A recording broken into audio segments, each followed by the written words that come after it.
It's always sad when these things end. The least they can do is end well. And the Owl House did. Final episode came out over this past weekend. Watched it with my kiddo. I liked it. She liked it. We're both pretty big fans of the show, so yeah. It does have a lot to do.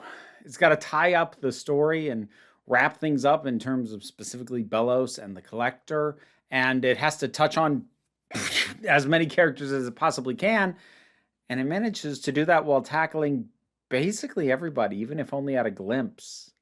And it's a very satisfying glimpse.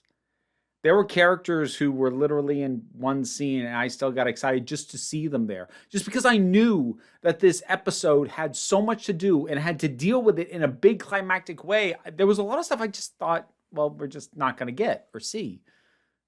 But there it all was. Some of it briefly, but it was all accounted for. This was really satisfying.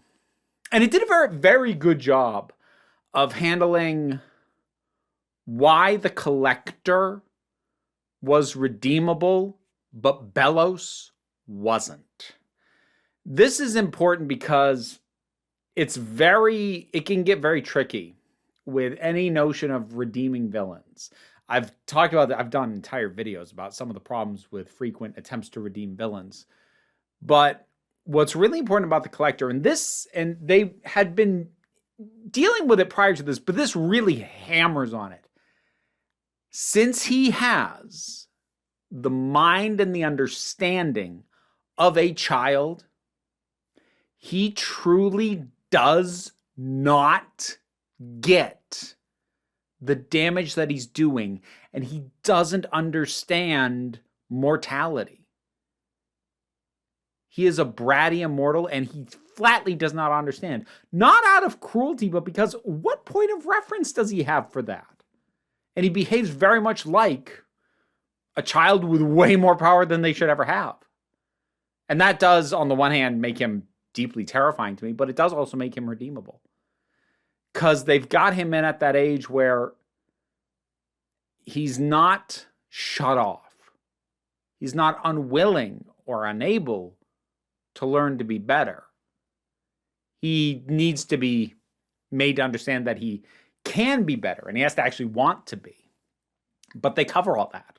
And they cover, the moments making it very clear that he just doesn't understand. So something like the moment, spoilers, by the way, before we get any further, there's your warning. It's good. Go watch it. The moment when he goes up to Bellows after Bellows has started taking over the Titan, and the Collector goes up to him and tries to be friends with him. That is a moment that could have made me just cringe in almost any other show, but instead it felt appropriately tragic because he was trying. He'd been told, we do our best to be understanding and offer friendship, and that's true.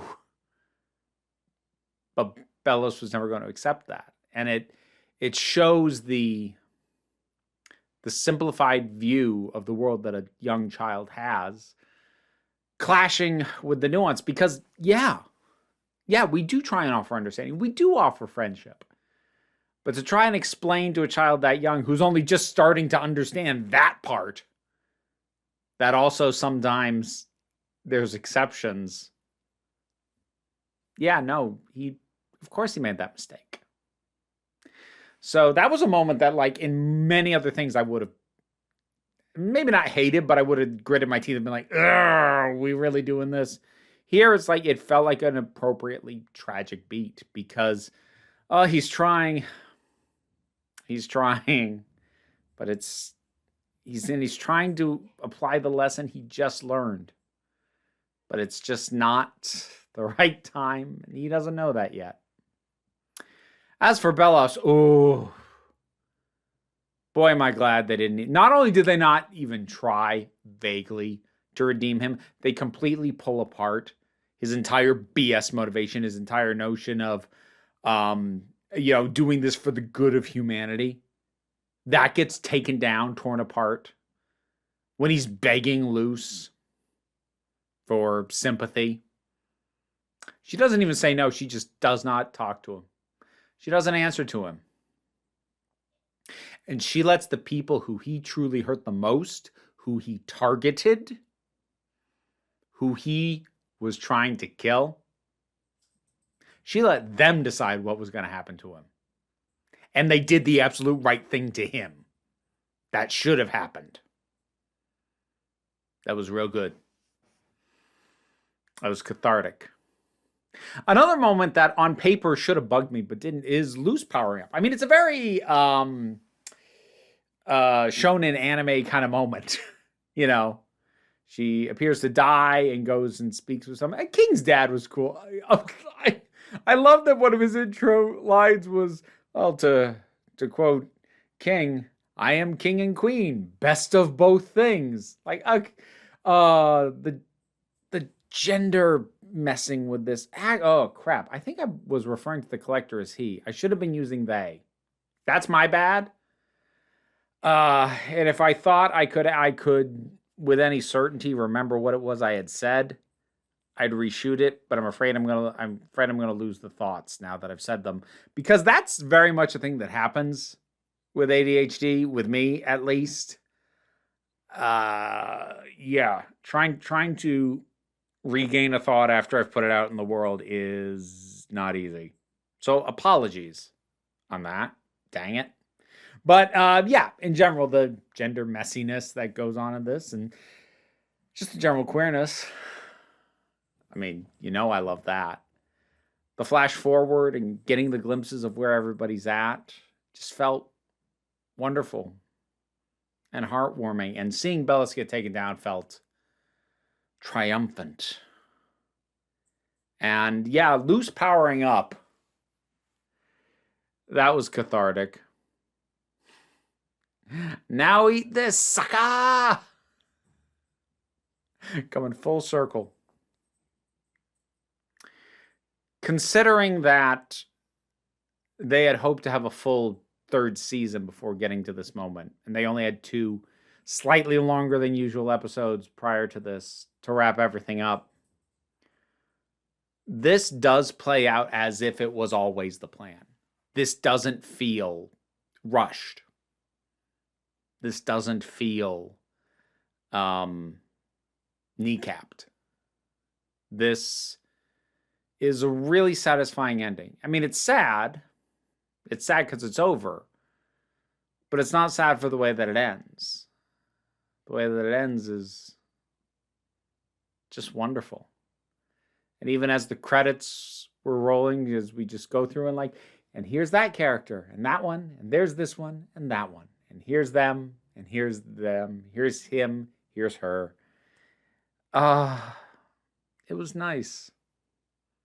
It was just nice. I want to watch it again because it just made me feel nice. The Owl House. Final episode. What did you think about it? Whatever your thoughts are, drop something down in the comments. Let's talk about it. Patreon pays the bills. Enables me to do this as my living. Any support you can give is a great assistance. But even if you can't, like, share, subscribe. That's free and that still helps. But don't worry too much about it. We take a relaxed attitude around here, so just come on back next time you need a break.